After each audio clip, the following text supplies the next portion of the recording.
ശരിക്കും ഇപ്പോൾ ജഗതിയുടെ ഒരു ലൈഫ് ജേണി എന്ന് പറഞ്ഞു കഴിഞ്ഞാൽ അദ്ദേഹം കോളേജിൽ പഠിക്കുമ്പോൾ ബെസ്റ്റ് ആക്ടറും ഒക്കെ ആയിട്ട് അത് കഴിഞ്ഞ് സിനിമ മോഹമായിട്ട് മദ്രാസിൽ പോയി അന്ന് കുറേ മദ്രാസിൽ അലഞ്ഞ് അന്ന് ശ്രീകുമാരൻ തമ്പി കെ സേതുമാധവൻ ഇവരുടെയൊക്കെ സിനിമകളിലൊക്കെ ചെറിയ റോളുകളൊക്കെ ചെയ്തിട്ട് എനിക്ക് കന്യാകുമാരി എന്ന് പറഞ്ഞ സിനിമ, പിന്നെ ചട്ടമ്പി കല്യാണി, ഇതിലൊക്കെ ചെറിയ ചെറിയ റോളുകളൊക്കെ ചെയ്ത് നടന്നിട്ടാണ് അദ്ദേഹം ശരിക്കും എന്താ പറയാ കുറെ സ്ട്രഗിൾ ചെയ്തിട്ട് തന്നെയാണ് ജഗതി ശ്രീകുമാർ. അത് മാത്രല്ല കൊമേഡിയൻ ആയിട്ട് നമുക്ക് ഭയങ്കര ഇഷ്ടമാണെങ്കിലും അദ്ദേഹം കൊമേഡിയൻ മാത്രല്ല, ഇമോഷൻ ആണെങ്കിലും എനിക്ക് തോന്നുന്നത് ജഗതി ശ്രീകുമാറിനെ ഇഷ്ടപ്പെടാത്തവരില്ല, അതായത് അദ്ദേഹത്തിന് ഹേറ്റേഴ്സ് ഇല്ല.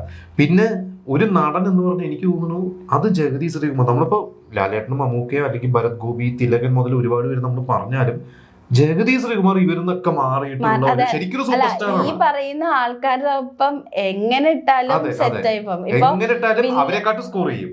വില്ലനീസ് ഒക്കെ നമ്മൾ പറയില്ലേ, വില്ലൻ എന്ന് പറയുമ്പോൾ നമ്മളുടെ എക്സ്പെക്ടേഷന് നേരെ ഓപ്പോസിറ്റ് ആയിട്ട് കോമഡി കൊണ്ടുവന്നിട്ട് പക്ഷെ ആ ഒരു വില്ലനിസം കാണിക്കാൻ പറ്റും ജഗതിക്ക്. പിന്നെ ഇമോഷൻ ആണെങ്കിൽ നമ്മളെ കരയിപ്പിക്കും. പിന്നെ കോമഡിയുടെ കാര്യത്തിൽ നമ്മൾ പിന്നെ പറയണ്ട, സകലകല വല്ലഭൻ തന്നെയാണ്.